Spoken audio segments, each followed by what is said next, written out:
ប្អូនយើងមកមើលគ្រឿងដែលខ្ញុំជួសជុលឲ្យភ្ញៀវកន្លងទៅណាបាទខ្ញុំប្រើគ្រឿងខ្លះហើយអីតម្លៃវាខ្ពស់ទៀតទៅតាមហ្នឹងណាដូចអានេះចឹងយើងមើលកន្លើតតាមទីផ្សារទូទៅមេដែក17 18មេដែក22មេដែក2ជាន់3ជាន់អីភាគច្រើនកន្លើតខ្លីបែបហ្នឹងហើយញោមវាតារានគឺខ្លីទេបាទ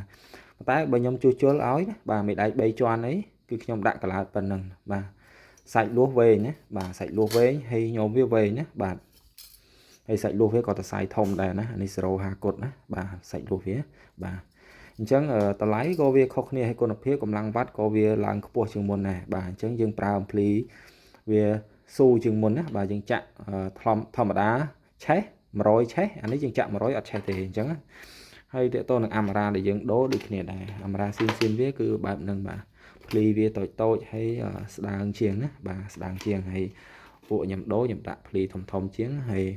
ក្រាស់ជាងដោយអាម៉ារ៉ានេះខ្ញុំដូរមេដៃ2ជាន់3ជាន់ខ្ញុំប្រើតែមួយស្លឹកទេបាទគឺល្មមហ្មងបាទល្មមហ្មងបាទហើយសំឡេងគឺព្រោះល្អណាបាទអញ្ចឹង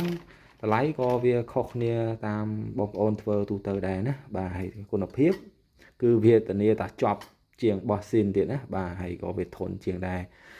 ហើយកៅក៏ដូចគ្នាដែរណាកៅ AB យើងអត់ប្រើកៅ AB ធូរថ្លៃទេយើងប្រើកៅ AB ថ្លៃណាបាទដូចអានេះអីខ្ញុំអត់ដែរប្រើទេបាទខ្ញុំទិញមកខ្ញុំទុកចោលទេពេលខ្ញុំអស់កាវខ្ញុំទិញអានេះយកមកចំនួនដល់ពេលហើយឃើញថាបងប្អូនយើងប្រើភាគច្រើនប្រើនេះដែរក៏មិនសូវចប់ខ្ញុំជួសជុលមកអញ្ចឹងបាទអញ្ចឹងខ្ញុំទុកចោលវាខ្ញុំសុខចិត្តចាំកាវល្អខ្ញុំម្ដងទៅខ្ញុំប្រើណាបាទអញ្ចឹងក៏គុណភាពតម្លៃខុសគ្នាដាច់អានេះដល់10000ជាងអីដូចជា10000ជាងបាទអានេះ60000បងប្អូនបាទហ្នឹងហើយតម្លៃគុណគ្នានឹង5 6បាទអាម៉ារ៉ាក៏ខុសគ្នាដែរណាអញ្ចឹងការជួសជុលវាតម្លៃវាមានការប្រែប្រួលដែរយើងមើលกระดาษដែលខ្ញុំដូរនេះយើងមើលកែមវាទៀននេះដឹងបាទហើយវាក្រាស់ស្ដើងយើងមើលអាហ្នឹងទៅបាទកាលណាក្រាស់វារឹងល្អណាបាទហើយយើងប្រើវាមិនងាយធ្លុះធ្លាយលហាយទេដែលវ៉ាន់ដែលមកស្រាប់តម្លៃមួយគ្រាប់100គ្រាប់50អីហ្នឹងបាទវាស្ដើងជាងទេបងប្អូនណាបាទខ្ញុំជួសជុលមកឃើញស្ដើងជាងតែនេះខ្ញុំអត់បានយកមកបង្ហាញទេព្រោះភាគច្រើនអត់បានដូរกระดาษអញ្ចឹងយើងអត់មានកระดาษចាស់ឲ្យបង្ហាញទេដូចកន្លត់នេះយើងដូរចោលទៅយើងឃើញមានកระดาษចាស់របស់វាណាបាទអញ្ចឹងសម្រាប់បងប្អូនដែលចង់ទិញគ្រឿងយកទៅជួសជុលឲ្យភ្ញៀវជួសជុលខ្លួនឯងឬក៏